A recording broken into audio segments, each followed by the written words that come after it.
আপনার সাথে জিন আছে কিনা বুঝবেন কিভাবে? হুজুর জামাইয়ের মাথা গরম, মনে হয় জিনে ধরছে। এটা ওয়াসওয়াসা, মারাত্মক ওয়াসওয়াসা। আপনার ঘুম খাওয়া সবকিছু নষ্ট করে ফেলবে। এই আলামতগুলো আপনার ভেতরে থাকে, জানবেন যে আপনার সাথে জিনের প্রভাব বা ইফেক্ট আছে। খুব ইম্পর্টেন্ট একটি বিষয় এটা। ইদানিং খুব প্রবলেমের মধ্যে আমরাও পড়েছি। কেমন? জামাইয়ের মাথা খারাপ, রাগ করছে, হুজুরে ফোন। ছেলেটা বদমেজাজি, খাইতে যাচ্ছে না, অথবা সারাদিন সারা রাত ঘুরে, হুজুরের কাছে ফোন। নিজের মেয়ে কথা শুনতেছে না, সারাদিন দরজা লাগায় বসে আছে, হয়তোবা প্রেম করে ছেঁকা খাইছে, হুজুরের ফোন। কি? হুজুর জামাইয়ের মাথা গরম, মনে হয় জিনে ধরছে। হুজুর মেয়েটা কথা শুনতেছে না, মনে হয় জিনে ধরছে। হুজুর ছেলে তো ভাত খাইতে যাচ্ছে না, ছোট বাচ্চা, মনে হয় জিনে ধরছে। ভাই বিশ্বাস করেন, ফোন তো এই জন্য রিসিভই করতেছি না, অ্যাসিস্ট্যান্টে দিয়ে দিছি। আপনাদেরকে আজকে কয়েকটা কথা বলি। যদি এই ধরনের সিমটম, এই আলামতগুলো আপনার ভেতরে থাকে, জানবেন যে আপনার সাথে জিনের প্রভাব বা ইফেক্ট আছে। যদি এই আলামতগুলো না থাকে, প্লিজ কেউ মনে করবেন না যে আপনার ভিতরে জিন আছে। এটা ওয়াসওয়াসা, মারাত্মক ওয়াসওয়াসা। আপনার ঘুম খাওয়া সবকিছু নষ্ট করে ফেলবে। আপনার সাথে জিন আছে কিনা বুঝবেন কিভাবে? বা আপনার উপরে এই ধরনের কোনো প্রভাব আছে কিনা বোঝার কয়েকটি আলামত আছে।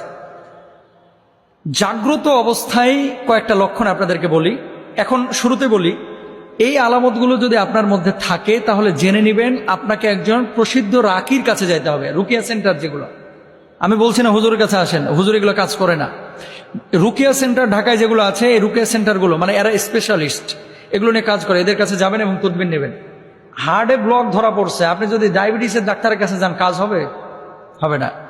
আপনার পেটে পীড়া হয়েছে, পেটে ব্যথা, কিডনিতে পাথর হয়েছে, আপনি যদি এখন যান মনে করেন চোখের ডাক্তারের কাছে, কাজ হবে? হবে না।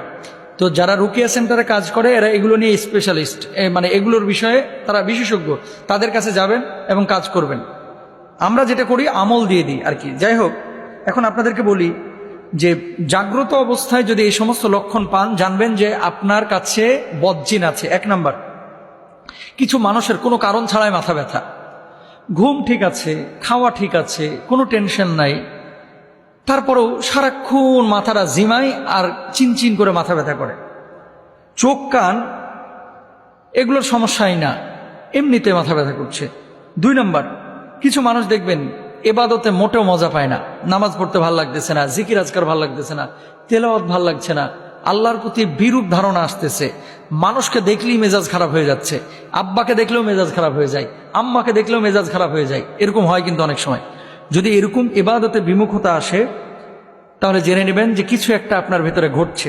তিন নাম্বার, মেজাজ বিক্ষিপ্ত হয়ে থাকা এবং সবসময় মেজাজ একেবারে হট টেম্পারে থাকা। ভালো কথা, আপনি সালাম দিচ্ছেন, কিছু লোক দেখবেন আসসালামু আলাইকুম বলার পরে স্যাত করে ওঠে। কার জিনিস পাও না, খালি সালাম দাও, আছে এরকম। খাবারের কথা বলতেছেন, একেবারে স্যাত করে ওঠে, মানে রাগে যাচ্ছে, খুব রূঢ় আচরণ করছে, উগ্র মেজাজে আচরণ করছে। 4 নাম্বার। 5 নাম্বারে, অনেক সময় খিঁচুনি বা মৃগী রোগী যেগুলা রয়েছে, মৃগী রোগ এটা অনেকেরই রয়েছে, আর অনেকে খিঁচুনি এই যে জিনের প্রভাবে কিন্তু অনেক সময় হয়ে থাকে। 6 নাম্বার, হঠাৎ অজ্ঞান হয়ে যাওয়া। গাড়িতে বসে আছে, কোনো কারণ ছাড়া অজ্ঞান, দাঁড়ায় আছে কথা বলতেছে, কোনো কারণ ছাড়া অজ্ঞান হয়ে যাচ্ছে, রাত্রিবেলায় দাঁড়ায় দাঁড়ায় গল্প করতেছে, কোনো কারণ ছাড়া অজ্ঞান হয়ে যাচ্ছে। 7 নাম্বার, শরীরের কোনো অঙ্গে সবসময় ব্যথা থাকা কিংবা বিকল হয়ে যাওয়া, অথবা ছোপ ছোপ কিছু দাগ দেখতে পাওয়া। রাত্রেবেলায় ঘুমিয়েছেন আপনি, হঠাৎ আপনার শরীরে